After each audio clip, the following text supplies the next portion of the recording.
Hello and welcome back to another edition of the GSMC Sports Podcast. I just did that again. I don't know why I'm doing the intro like we're not an hour into our show already.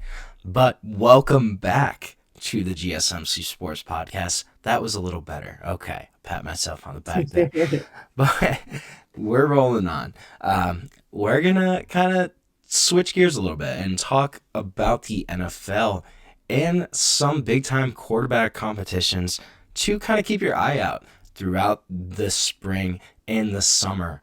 I think the most interesting one, it's got to be in my hometown of Cleveland, Ohio, where you have, I don't even know how to describe this quarterback room, something out of a movie. You have two rookies, one who was in college for like 9 years, one whose dad is one of the most famous NFL players of all time, and then you have a former first-round flameout.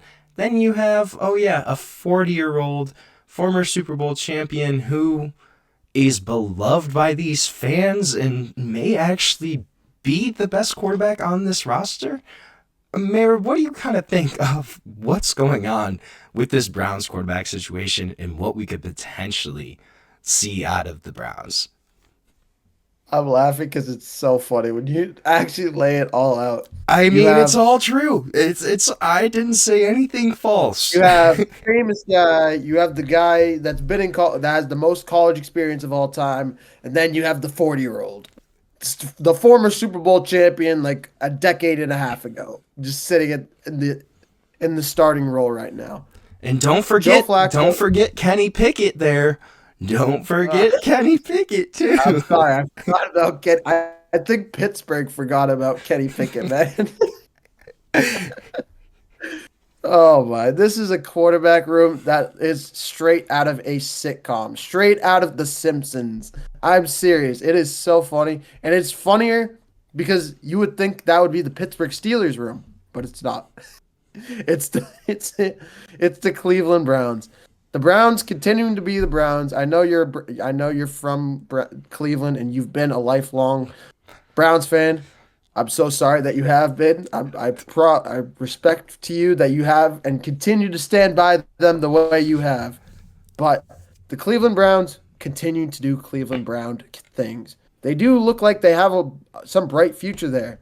But I'm hoping you have a bright future when you have two rookie quarterbacks and then Kenny Pickett. And then, of course, you have Joe Flacco, where these rookies can learn from a guy that has so much experience in the NFL, a former NFL champion with the Baltimore Ravens years and years ago. But nonetheless, it is Joe Flacco, and he's one of those guys that's been a trailblazer as one of those guys that you just throw into the starting lineup and he'll win you games. He's won some crazy games throughout the last few years. He doesn't really do it too often. He has been a little bit inconsistent, but you do see those 40-point Cleveland Brown wins when they beat the Baltimore Ravens, when they beat the Miami Dolphins, when they beat some of the Titans of the NFL. And you just sit there and you're just baffled because it's Joe Flacco. He's just not consistent. And you as much as you wish him to be, he has had some injuries, but I think when I'm looking at this quarterback room, it's pretty much undeniable that we put Joe Flacco in to start the year. But after that is when things get a little bit interesting. You have Shedeur Sanders waiting in the wings. You have Dillon Gabriel that's sitting back there, the guy from Oregon that's been there for years. Bo Nix 2.0, if you want to call him. Bo Nix was in college until he was 24, 25 years old. It's looking like Dillon Gabriel is the second coming of that. I just think I personally am leaning towards Shedeur Sanders picking up that backup role. As shocking as it was to see him fall to the fifth round, he has shocked some people in Cleveland so far throughout minicamp and has been he's been interesting to watch. And it's going to be interesting to see how it all plays out. I think the final verdict will come in the preseason when we see Dillon Gabriel and Shedeur Sanders start squaring off against real NFL defenses in actual games. But before then, for a pre-prediction, I'm kind of rolling with Shedeur, and I would not be shocked if we see Joe Flacco start falling off or hopefully doesn't, but get injured once again and we see Shedeur start getting plugged in around week 6 through week 8 is my early estimation.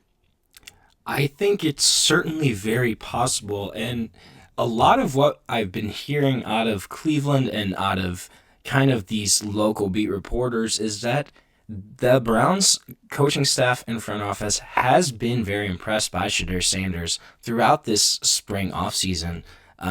He's made enough impressive throws. He's been attentive in rooms, been open to kind of growing and learning under Joe Flacco, some of these veteran leaders on this Browns roster.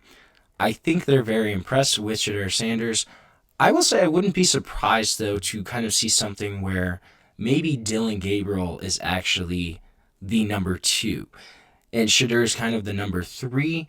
But then when there's a time where Joe Flacco gets hurt or has to get pulled, it might be a little more of a conversation then.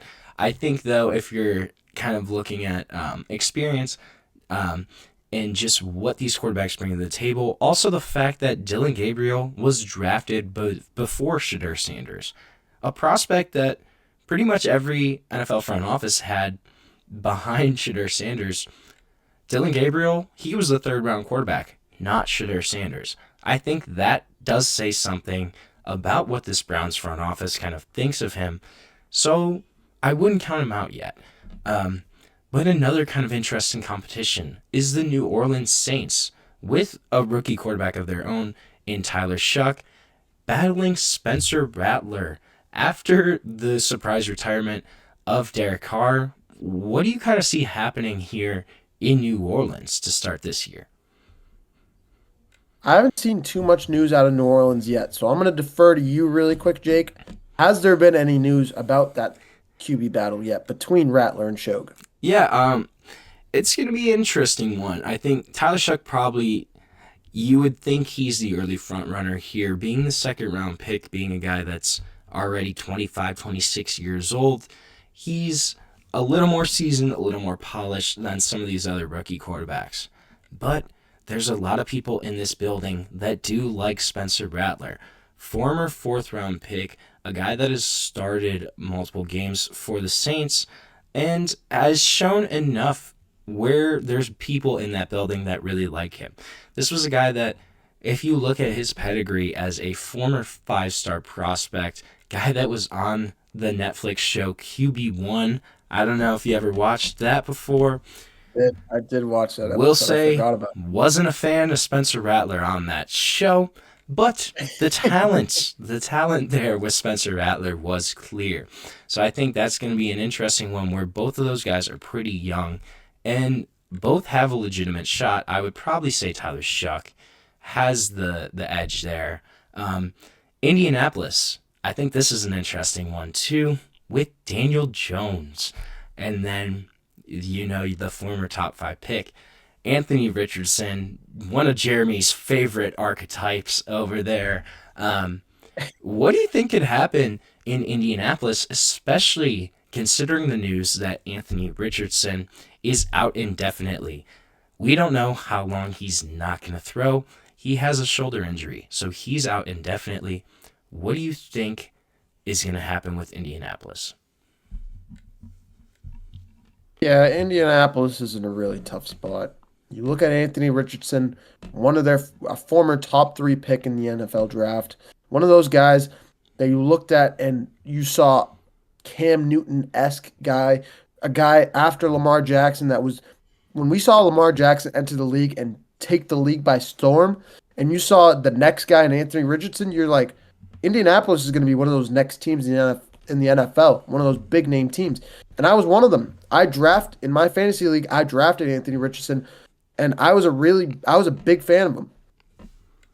I know fantasy football is not really like NFL, but it proves that I personally thought he was going to do really well in Indianapolis.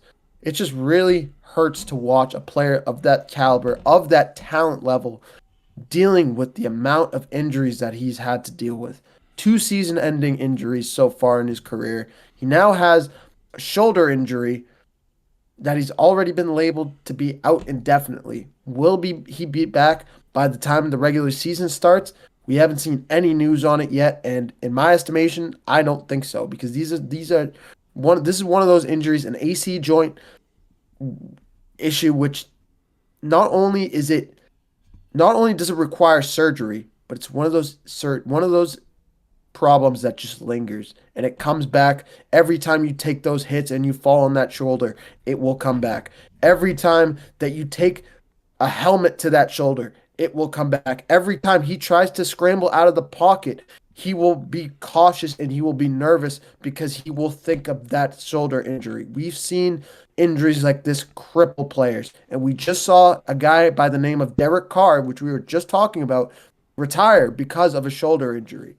So all of that coming together, this is a guy that I really feel bad for. And this is an organization in Indianapolis that is reeling, that is begging for something at the QB position. You now have a guy in Daniel Jones that you're pretty much 80% of the way of handing the baton over to, and a guy that miraculously made the playoffs 2 years ago, but since has not done much. They do have a little bit of an offense. They do have a great running back there in Indy with the Colts, but it just doesn't look like unless he can be a good he has to be a good game manager over there in Indiana. He's gonna have to figure out how to evade the pocket, how to step up in the pocket, how to stop taking unnecessary sacks, which he has a big. Some people have a turnover problem, then other people have a sack problem. Daniel Jones is one of those guys that doesn't know when to throw the ball away. And sometimes that's a good thing.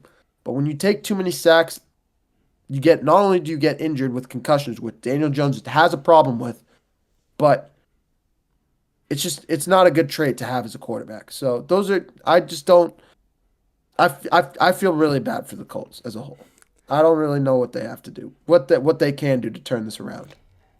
Yeah, the Colts situation is, I don't envy them. I will say that. I was never one of the biggest Anthony Richardson fans. Yes, he had flashes at Florida, but also never completed more than 55% of his passes.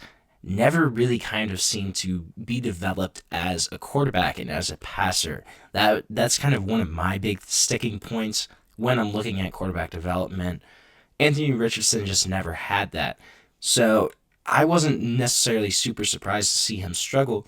And then when you consider now with all of these injuries, I think it's very unlikely that Anthony Richardson ever ends up being an above average starting quarterback in the NFL for a long time. Now I could see this maybe being a half a season or so where he kind of has glimpses of that talent. I just don't know if we're ever going to fully see that, but their other option in Daniel Jones, it's not super exciting either. So Indianapolis, it's a tough situation to be in right now. We're going to just have to wait and see, though, kind of what happens. Whether Anthony Richardson will actually throw football this year, that's a big question mark still. But it's just kind of going to be a wait and see, and we're just going to be here sitting on the sidelines waiting to talk about it. Right now, we're going to take another short break. And when we come back, we're going to switch gears and get into the other big-time series that's going on, absolute barn burner in the Stanley Cup. We're going to dive into what's been happening and preview that game tonight. I'm assuming it already started, but We'll take a peek over here. we will check on that when we take our break. Panthers in the first period right now. 2-0 Panthers, so we're going to talk about that and kind of preview maybe the rest of this game and the rest of this series. So stick with us. We'll be right back on the GSMC Sports Podcast.